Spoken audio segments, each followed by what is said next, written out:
Love ಜಿಹಾದ್ ಅನ್ನುವಂತಹ ಬಣ್ಣವನ್ನ ಕಟ್ಟಲಿಕ್ಕೆ ಹೋಗ್ತಾ ಇದ್ದಾರೆ. ಬಿಜೆಪಿಗರ ಲವ್ ಜಿಹಾದ್ ಹೇಳಿಕೆಗೆ ಆಕ್ಷೇಪವನ್ನು ಈ ಸಂದರ್ಭದಲ್ಲಿ ವ್ಯಕ್ತಪಡಿಸಿದ್ದಾರೆ. ಲವ್ ಜಿಹಾದ್ ಪ್ರಕರಣ ಆಗಿ ಕ್ರಿಯೇಟ್ ಮಾಡುವ ಪ್ರಯತ್ನ ಆಗ್ತಿದೆ. ಕಾನೂನು ಕ್ರಮ ಏನಿದೆ ಅದನ್ನ ನಾವು ತೆಗೆದುಕೊಳ್ತೀವಿ, ತಪ್ಪಿತಸ್ಥನಿಗೆ ಕಠಿಣ ಶಿಕ್ಷೆಯನ್ನ ಕೊಡಿಸ್ತೀವಿ. ಆದರೆ ಬಿಜೆಪಿಗರ ಲವ್ ಜಿಹಾದ್ ಬಣ್ಣದ ವಿಷಯವಾಗಿ ನಾನು ಒಪ್ಪಲ್ಲ ಅಂತ ಪರಮೇಶ್ವರ್ ಹೇಳಿಕೆ ಕೊಟ್ಟಿದ್ದಾರೆ.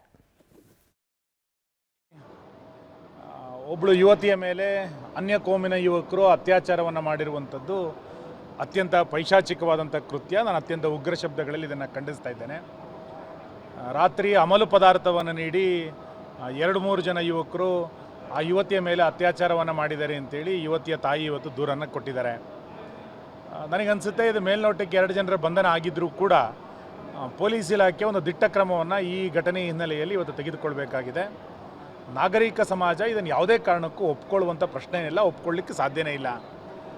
ಹಿಂದೂ ಯುವತಿಯರನ್ನು ಗುರಿಯಾಗಿ ಇಟ್ಟುಕೊಂಡು ಈ ರೀತಿಯಾದಂಥ ಘಟನೆಗಳು ಮತ್ತೆ ಮತ್ತೆ ಪುನರಾವರ್ತನೆ ಆಗ್ತಾ ಇರುವಂಥದ್ದು ಅತ್ಯಂತ ಆತಂಕಕ್ಕೀಡಾಗಿರುವಂಥ ಸಂಗತಿ. ಮತ್ತು ಇದೊಂದು ಪೂರ್ವಯೋಜಿತವಾದಂಥ ಕೃತ್ಯ ಅಂತ ನನಗನ್ಸುತ್ತೆ.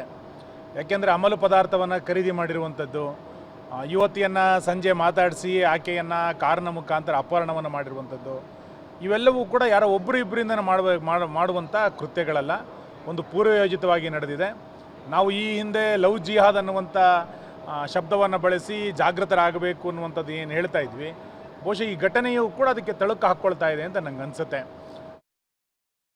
ಈಗಾಗಲೇ ಅವರನ್ನು ಸೆಕ್ಯೂರ್ ಮಾಡಿದ್ದಾರೆ. ಯಾರು ಈ ಒಂದು ಪ್ರಕರಣದಲ್ಲಿ ಭಾಗಿಯಾಗಿದ್ದಾರೆ ಅವ್ರನ್ನ ಸೆಕ್ಯೂರ್ ಮಾಡಿದ್ದಾರೆ. ಈಗಾಗಲೇ ಕಾನೂನು ಪ್ರಕಾರ ಏನು ಕ್ರಮ ತಗೋಬೇಕು ಅದನ್ನು ಕಠಿಣವಾಗಿ ತೊಗೊಳ್ತೀವಿ. ಈಗಾಗಲೇ ಸುಮಾರು ಕಡೆ ಇಂಥ ಪ್ರಕರಣಗಳು ಬಂದಾಗೆಲ್ಲ ನಾವು ಅವ್ರ ಮೇಲೆ ಮೊಲಾಜಿಲ್ಲದೆ ಕ್ರಮ ತಗೊಂಡಿದ್ದೇವೆ. ಇದು ಈ ಪ್ರಕರಣದಲ್ಲೂ ಕೂಡ ಈ ಕೇಸ್ನಲ್ಲೂ ಕೂಡ ತಗೊಳ್ತೀವಿ. ಅಲ್ಲ, ಲವ್ ಜಿಹಾದ್ ಅಂತ ತಿರುಗ್ತಾ ಇದೆ, ಮತ್ತೆ ಜಾಸ್ತಿ ಆಗ್ತಾ ಇದೆ ಆ ಭಾಗಗಳಲ್ಲಿ. ಯಾರು ಅದನ್ನು ಕ್ರಿಯೇಟ್ ಮಾಡೋದಕ್ಕೆ ನೋಡ್ತಾ ಇದ್ದಾರೆ ಅಂತ ಹೇಳಿ ಕೇಳಿದ್ದೇನೆ.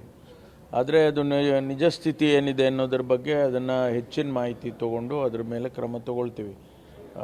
ಇಂಥದ್ದೆಲ್ಲ ಸೆನ್ಸಿಟೈಸ್ ಮಾಡೋ.